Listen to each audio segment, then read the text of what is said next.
Konputazio kuantiko baten dauken gauza, eta era kolokial baten esango dizut guapoena, da 0 eta 1 aldi berean jarri daitezkela.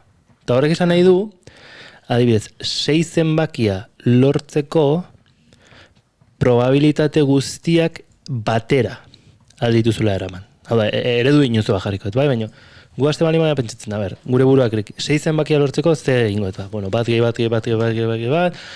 bi gehi iru, ez? Eta astezia zenbaki osoekin da gesatu ja, eta zenbaki errealak sartze baitut, zema posibilidad dauzket, infinito.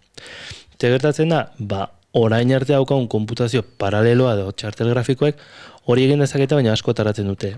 Kontua da, kubitak egin dezakete dena batera, ze 0 eta 1 batera balima daude, zenbaki guztiak batera ejekutatzen dituzte, eta kombinazio guztiak azkarago lortzen dira.